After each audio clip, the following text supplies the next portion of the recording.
예, 반갑습니다. 오늘 우리에게 주신 하나님의 말씀입니다. 로마서 12장 1절에서 2절입니다.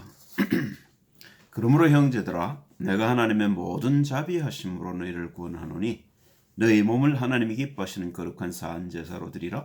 이는 너희 드릴 영적 예배니라. 너희는 이 세대를 본받지 말고 오직 마음을 새롭게 함으로 변화를 받아 하나님의 선하시고 기뻐하시고 온전하신 뜻이 무엇인지 분별하도록 하라. 예, 오늘 예배에 대해서 말씀을 좀 드려볼까 싶어요. 예배가 뭡니까? 오늘 말씀하신 대로 하나님의 선하시고 기뻐하시고 온전하신 뜻을 발견하는 길입니다. 예배가 없이 하나님을 알기가 어렵단 말입니다. 예배를 통해서 우리는 하나님의 뜻을 알 수 있다는 것이지요. 서론입니다. 마태복음 11장 28절을 보시면 수고하고 무거운 짐진 자들아 다 내게로 오라. 내가 너희를 쉬게 하리라. 나는 마음이 온유하고 겸손하니 나의 멍에를 메고 내게 배우라. 그러면 너희 마음이 쉼을 얻으리니 이는 내 멍에는 쉽고 내 짐은 가벼움이라 하시니라. 예수님께서 오셔서 이제 사람들에게 하는 이야기지요. 왜 우리가 그럼 수고하고 무거운 짐을 졌습니까? 그게 우리가 예배를 드려야 될 목적입니다. 우리는 왜 이렇게 되었는 줄도 모르고 있단 말입니다. 왜 우리가 죄인이 되었는지, 무슨 이유로 우리가 이렇게 고생하고 수고하는지, 왜 서로 죽이고 힘들게 사는지, 이렇게 고통받는지, 팬데믹으로, 그죠? 온갖 어려움이 다 있지 않습니까? 왜 그럼 이런 어려움 속에 살게 되었느냐 말입니다. 그 이유를 마태복음 9장 35절 38절에 주님이 설명하셔요. 예수께서 모든 성과 촌에 두루 다니사 저희 회당에서 가르치시며 천국 복음을 전파하시며 모든 병과 모든 약한 것을 고치시니라. 무리를 보시고 민망히 여기시니 이는 저희가 목자 없는 양과 같이 고생하며 유리함이라. 이에 제자들에게 이르시되 추수할 것은 많되 일꾼은 적으니 그러므로 추수하는 주인에게 청하여 추수할 일꾼들을 보내어 주소서라 하시니라. 본래는 우리가 하나님의 인도를 받도록 창조를 되었는데 그걸 놓쳐버린 겁니다. 목적 없는 양이 되어버렸단 말입니다. 자, 그래서 예수님이 오신 목적을 요한복음 10장 11절에 말씀하셔요. 나는 선한 목자라. 선한 목자는 양들을 위하여 목숨을 버리거니와. 주님이 오셔서 우리의 죄를 위해 죽으시고 부활하셔서 성령으로 우리를 인도하시겠다는 뜻이란 말입니다. 다시 우리가 하나님의 인도를 받는 복을 회복한 거죠. 그리스도 예수를 통해서요. 본론 첫 번째입니다. 그 구약의 예배가 나오지요. 창세기 4장 3절에서 7절 사이를 보시면요. 세월이 지난 후에 가인은 땅의 소산으로 제물을 삼아 여호와께 드렸고 아벨은 자기도 양의 첫 새끼와 그 기름으로 드렸더니 여호와께서 아벨과 그 제물은 연락하셨으나 가인과 그 제물은 연락하지 아니하신지라 가인이 심히 분하여 안색이 변하니. 여기 조금 뒤에 더 있습니다. 근데 그건 나중에 찾아보세요. 6절, 7절을 찾아보시면 좋습니다. 죄의 소원은 내게 있으나 너는 죄를 다스릴지니라 주님 이렇게 말씀을 하셔요. 그 말은요. 우리가 이미 죄가 우리 가운데 들어왔고 우리가 죄에 종속되었다는 사실을 얘기하고 있습니다. 그래서 예배가 중요한 것이고요. 그 예배 때 가인은 땅의 소산으로 드렸고 아벨은 양의 기름으로 드립니다. 이렇게 아주 중요한 것이 두 개가 있는데요. 레위기서 1장을 보시면 제일 첫 번째 우리가 드려야 될 제사를 번제라고 얘기를 하셔요. 하나님께서는.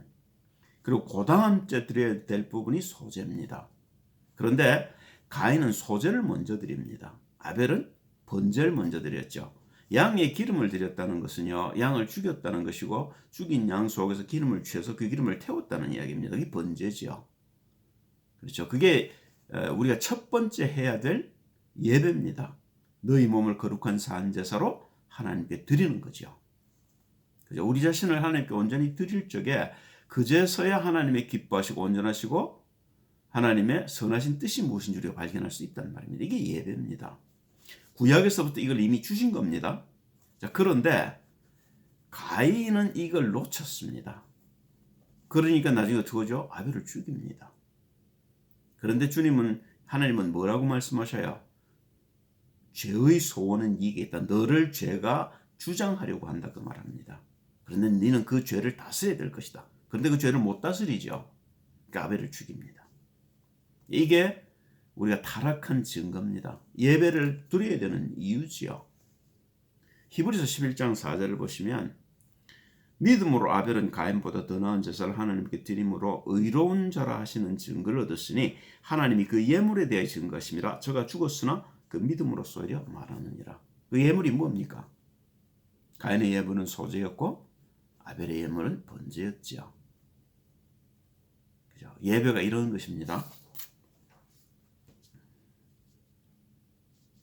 두 번째, 그런 우리에게 하나님이 한 방법을 주셨는데 그게 요한복음 1장 29절입니다. 이튿날 요한이 예수께서 자에게 나오심을 보고 가로되 보라 세상 죄를 지고 가는 하나님의 어린 양이로다. 우리가 죄 때문에 이렇게 되어졌단 말입니다. 그 죄를 해결하시려고 어린 양으로 그리스도 예수께서 이 땅에 오셔서 우리를 대신하여 죽어주신 겁니다. 이게 하나님의 방법입니다. 우리는 죽을 수가 없습니다. 죽으면 바로 지옥이지요. 바로 끝나는 거지요. 그래서 주님을 대신 죽이시고 우리로 그의 죽음에 우리를 동참케 하시는 겁니다. 이게 대속이라는 겁니다. 주님 돌아가셨으니까 할렐루야 나는 끝났다. 그게 아니라 말입니다. 주님이 주신 방법으로 우리가 우리 자신도 그렇게 죽어야 되는 겁니다. 그래야만 우리가 부활할 수 있죠. 안 죽는데 부활이 됩니까? 요한복음 19장 30절 보시면 주님이 죽으러 오신 사실을 마가음 10장 45절에도 얘기를 하시죠. 인자가 온 것은 많은 사람을 자기 목숨을 대속물로 주려 오셨다. 이런 얘기를 하시잖아요. 19장 30절에 보시면 예수께서 신 포도주를 받으신 후 가라사대 다 이루었다 하시고 끝내신 겁니다. 우리 모두의 죄를 주님이 걸머지고 십자가에서 죄를 못 박버리신 겁니다. 영혼이 돌아가시니라. 마태복음 27장 50절 51절을 보시면 예수께서 다시 크게 소리 지르시고 영혼이 떠나시다.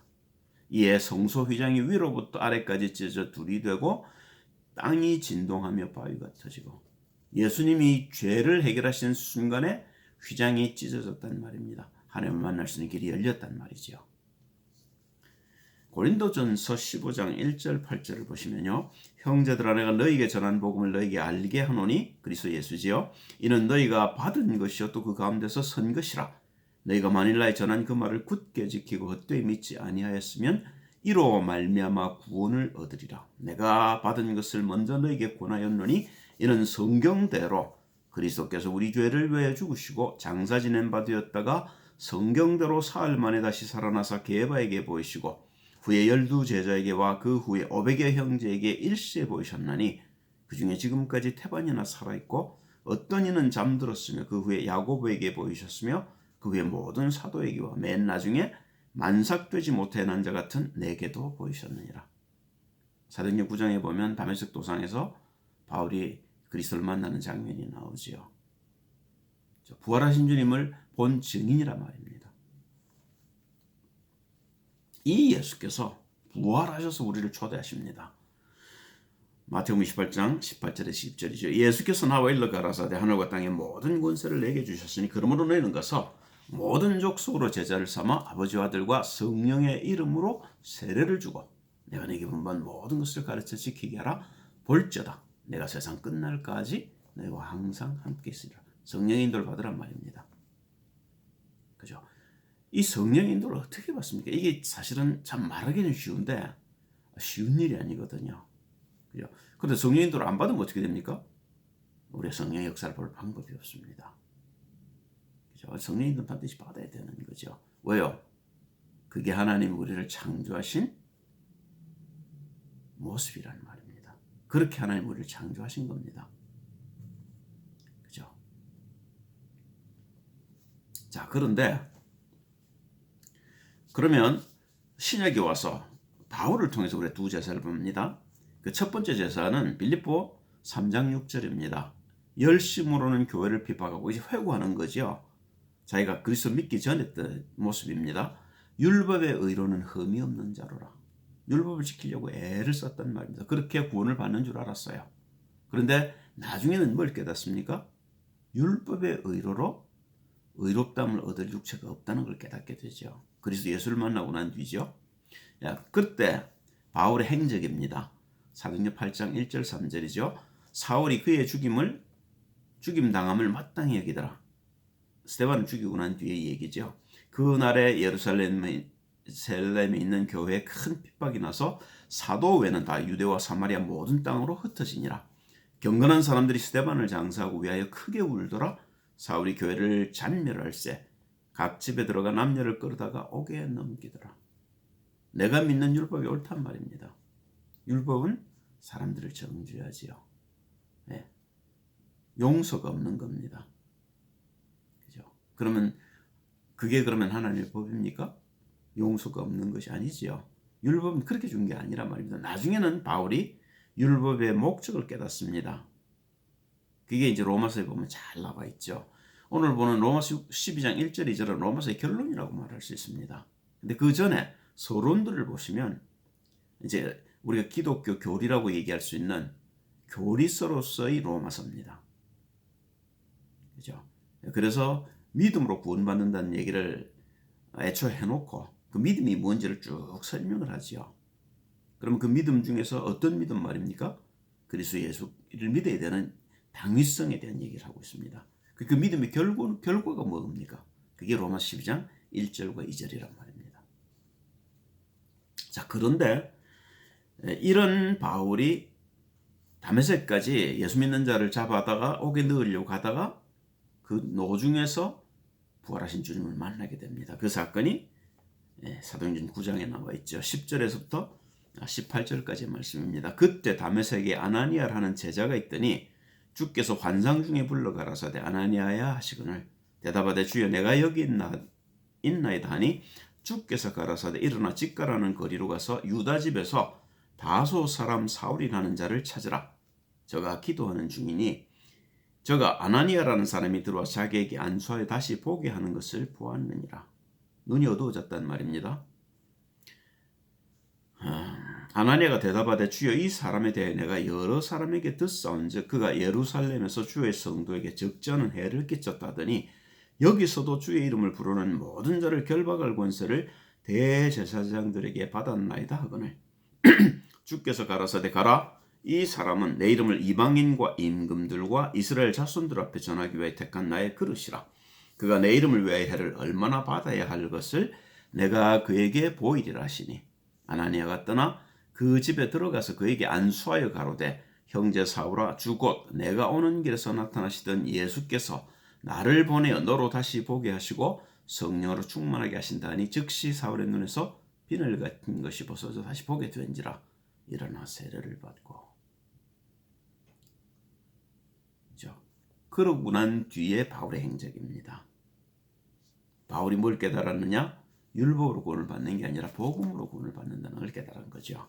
그게 갈라디아서 2장 16절에서 21절입니다. 사람이 의롭게 되는 것은 율법의 행위에서 난 것이 아니요 오직 예수 그리스도를 믿음으로 말미암는 줄 아는 거로 우리도 그리스도 예수를 믿나니 이는 우리가 율법의 행위에서가 아니고 그리스도를 믿음으로써 의롭다함을 얻으려 함이라. 율법의 행위로서는 의롭다함을 얻을 육체가 없느니라.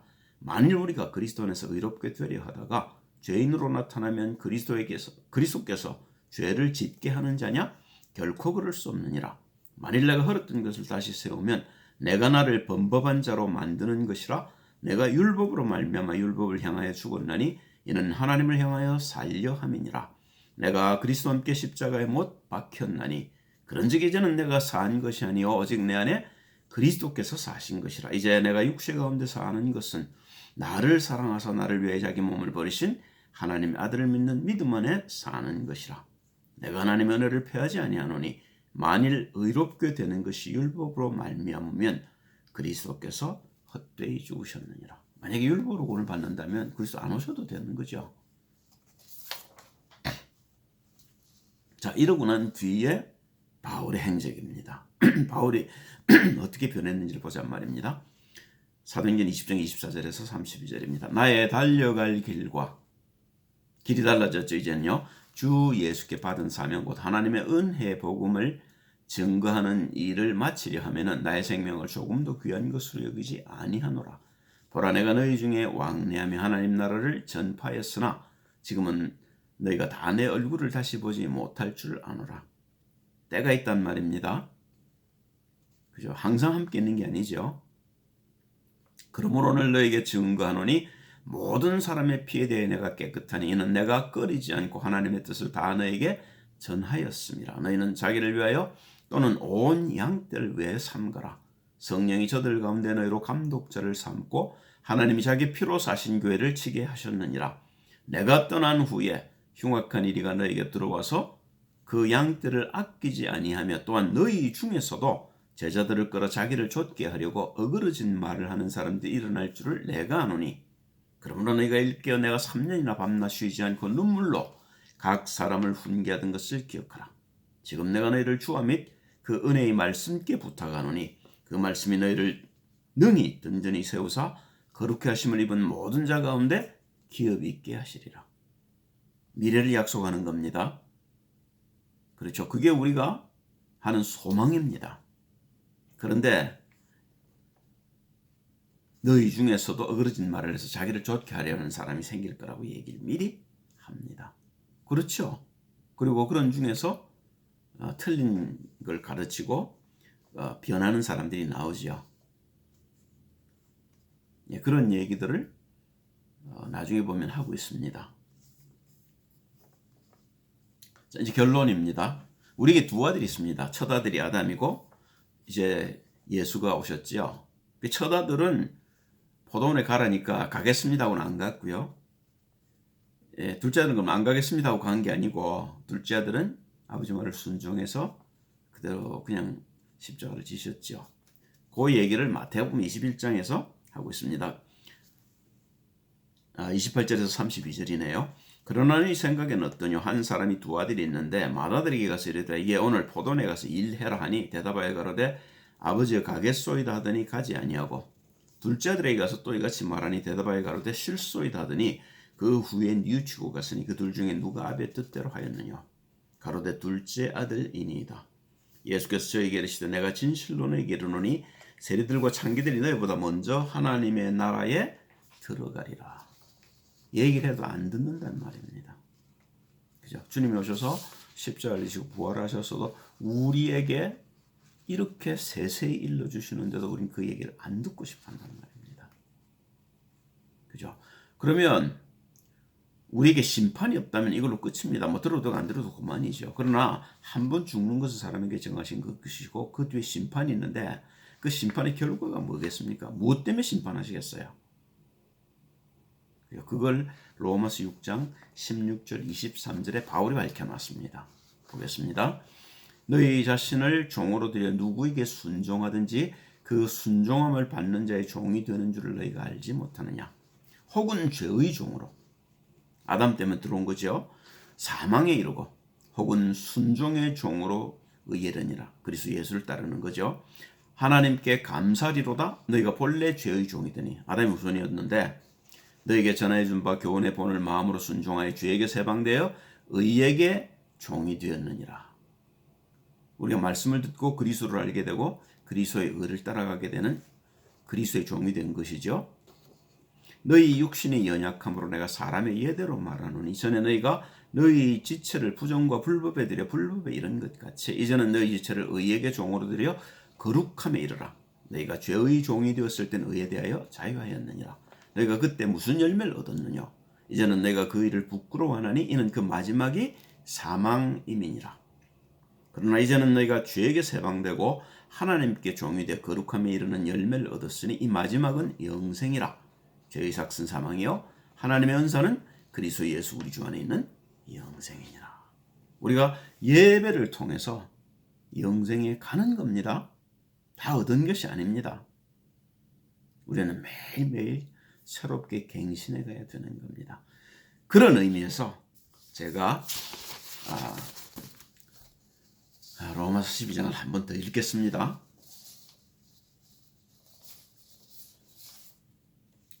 그러므로 형제들아 내가 하나님의 모든 자비하심으로 너희를 구하노니 너희 몸을 하나님이 기뻐하시는 거룩한 산 제사로 드리라. 우린 죽어야 되는 겁니다.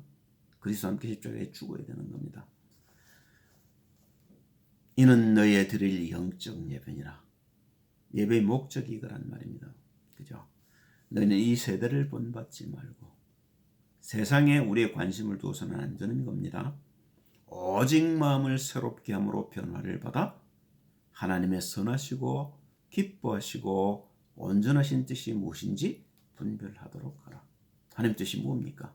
그리스도 예수를 보내신 뜻이 무엇이겠냐 말입니다. 그죠? 선한 목자를 따라서 하나님의 형상을 회복하는 겁니다.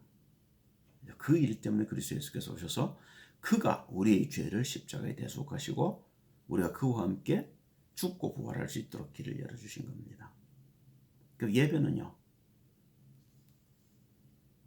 그 주님의 음성을 듣고 주님을 따라 하나님의 나라로 한 걸음씩 한 걸음씩 들어가는 겁니다. 그게 온전해지는 길이란 말입니다. 우린 지금은 온전하지 않습니다.